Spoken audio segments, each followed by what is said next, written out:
Assalamu alaikum dear students. I hope you all are well and you have enjoyed your Eid as well. Previous week we have discussed our poem The Rain. Today we are going to start its exercise. Vocabulary A. Give an antonyms for each given word and make sentences with both word. आपने इन लफ्ज़ों के उलट बताने हैं और उनके फिर sentences बताने हैं, ठीक है। जिस तरह से है रिच। रिच का एंटोनियम होता है poor. Top antonym lower. Near far. Light darkness. Bright dark. Noise silence. Lovely अगली।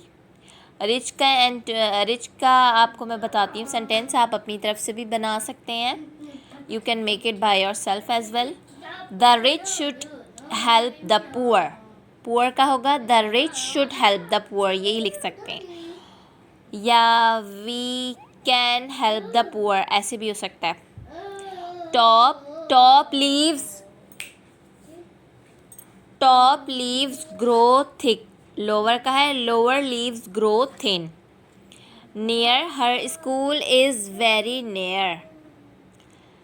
फार दूर का मतलब है the school is not far from here.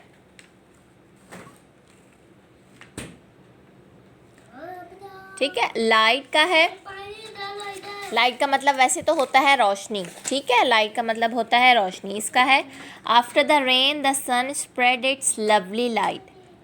Dark तारीकी many children are afraid of the dark. Bright का है the sun shines bright after rain.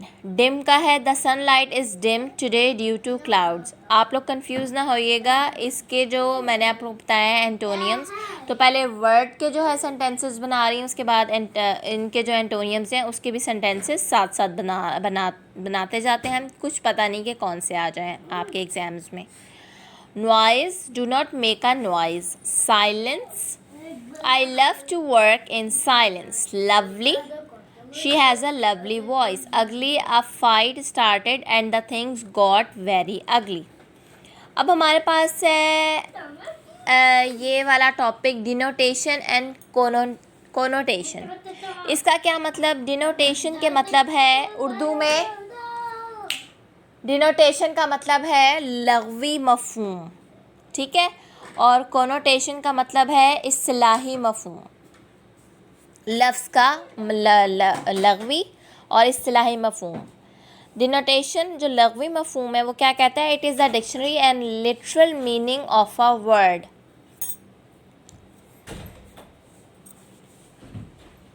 कि इसका जो मतलब है, मतलब कि ये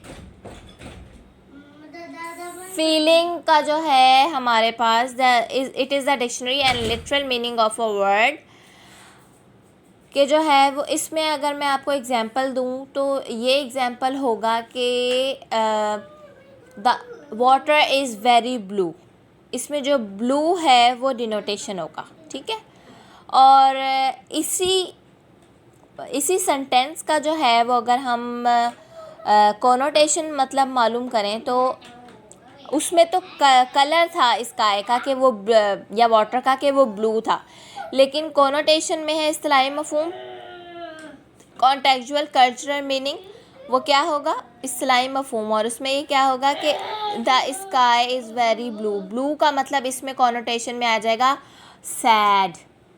शी इज़ फीलिंग ब्लू, वो बहुत जो है वो सैडनेस फील कर रही है, वो बहुत सैडनेस फील कर रही है, ठीक है।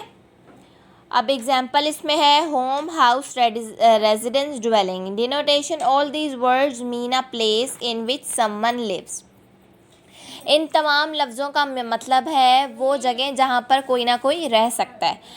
ये सारे वर्ड्स देख लें सेम है, इन लग़वी मायने इनके सेम है। जैसे home cosy loving comfortable feeling of security. House the actual building. Residence cold without feeling. Dwelling primitive और बेसिक, ठीक है। Read the following sentence. Answer the questions given below. Adil was surprised. Adil was amazed. Adil was astonished. इसमें आप लोगों को ये तीनों words एक ही लग रहे होंगे, लेकिन इसमें इनके मीनिंग डिफरेंट है. अदील वॉज सरप्राइज्ड मतलब अदील हैरान रह गया.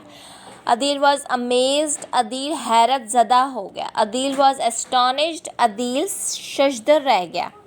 What is the journal meaning of each of the three sentences about Adil? Do the word surprised, amazed and astonished have approximately the same denotation?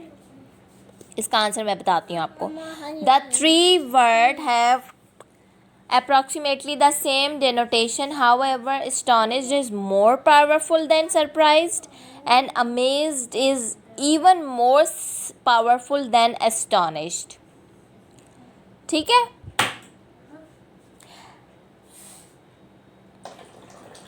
इसमें कह रहे हैं कि जो एस्टॉनिश्ड है, एस्टॉनिश वर्ड है जिसका मतलब है शजदर रह गया, वो सरप्राइज से ज़्यादा जो है वो पावरफुल है, और अमेज जो है वो एस्टॉनिश से ज़्यादा जो है वो पावरफुल है. इन तीनों अल्फाज के तकरीबन एक जैसे लग़वी माने हैं, ताहम एस्टॉनिश लफ्ज़ सरप्राइज से ज़्यादा मौसर है और अमेज लफ्ज़ एस्टॉनिश से ज़्यादा मौसर मायने रखता है. ठीक है.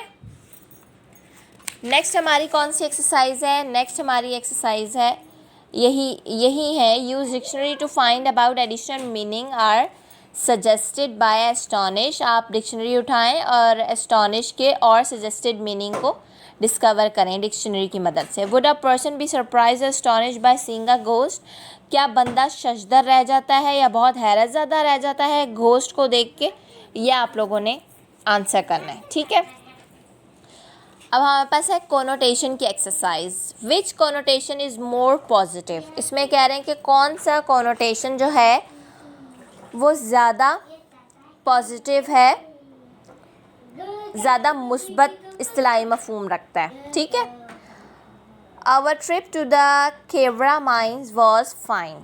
इसमें वंडरफुल जो है वो ज़्यादा पावरफुल है, पॉजिटिव है, तो हम वंडरफुल पे टिक करेंगे. Dash people rode on the roller coaster. Brave या फूल हार्डी? इसमें ब्रेव आएगा. We saw dash animals in the zoo. Fascinating या वियर्ड?